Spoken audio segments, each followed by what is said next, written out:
Now, yes, of course, I'll get to interest rates, but you've heard me and my opinion on how little the actual effect is going to be. So let me focus on something else, which is the Prime Minister and the tactics under which he is trying to lie his way to a second term. Now, we know he lied his way to his first term, $275 that they were going to save people on power bills. That was apparently going to happen. It didn't happen. They were going to lower the cost of inflation. Not going to happen.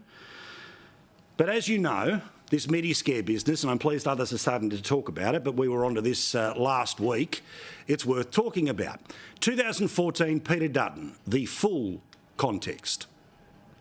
So the government is determined to make sure that Medicare is sustainable.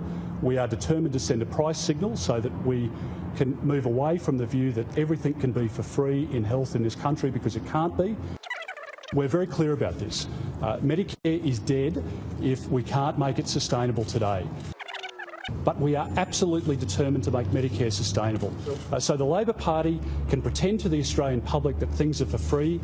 They can't be for free. We have to pay for a world-class medical system. We will negotiate with the senators. We are pragmatic about the approaches that might be available to us, but we will make Medicare sustainable. Now, all of that gets, well, Frankensteined by the Labor Party into this. We're very clear about this. Medicare is dead. They can't be for free. We have to pay for a world-class medical system.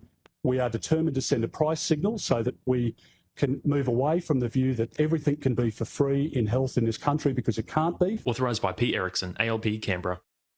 Now, the editing of that is so bad that I am surprised there's not a star wipe in the middle of it. It was like somebody editing on an old JVC camcorder back in the 80s. It's about as obvious as it seems, and it is about as subtle as the sledgehammer that Labor is now using as the reason to scare people about voting for the coalition after the 3 years of dysfunction and terrible decisions which this government has made. Go ahead, Dan. You can trust me. That's what'll happen to Medicare if Peter Dutton and the Liberals get elected. Seriously.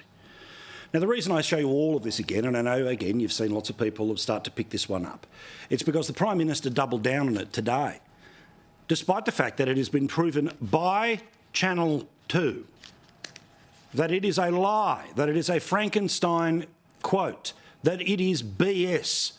The Prime Minister, funnily enough, back on taxpayer radio, was asked about it today. Watch how he doesn't really engage with the actual question, which is about, hey, do you stand by the fake quotes that you've invented for Peter Dutton? But this is why he says Mediscare 2.0 is the lie that you should fall for. You know, is this the way we're going to fight this election, with misinformation and with you know, a Mediscare?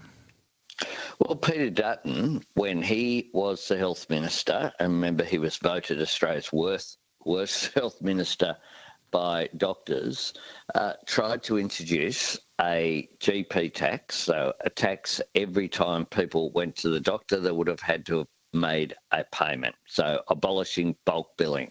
Now, bulk billing is at the heart of Medicare. That's why we've tripled the bulk billing incentive. So it doesn't even actually deal after being caught red-handed. It's just, no, let me talk about something else, something back into the history books, right? And again, I just love how selective all of this is, right? If every decision that has been made in previous governments is to be held accountable for potential and future governments, well, that, of course, means that the Rudd-Gillard-Rudd mess automatically are now the policies of Albo. You want to play that game? We've got plenty of tape in our vaults here, I was going to say, trying to quickly think of the digital version, but you know, we've got plenty of tape from that time. What about the conversations about negative gearing? What about the support that you had for the shortened policies that got rejected? Oh, no, that rule doesn't apply to us. It only applies to them. Interesting that it's taxpayer media that, at least, like a broken clock, twice a day, gets something right in pushing back here. I mentioned this at the start of the show because this sort of garbage is going to flood the zone. And unless people are willing to push back, and I think the opposition has done not a good enough job pushing back on the lie, expecting everyone else to be doing the work on their behalf, this lie will continue to float. It needs to be branded a lie. It needs to be seen as a lie. You need to be aware of the lie. So when somebody brings it up in your social media feed, you can post a video of what I'm saying now as the proof and the pushback of their BS. Oh yeah, and by the way, the great champions of Medicare and bulk billing, these are stories from just the past couple of weeks in Anthony Albanese's Australia. In the Financial Review, medical costs up, bulk billing down, i.e. fewer people access to Medicare under his government.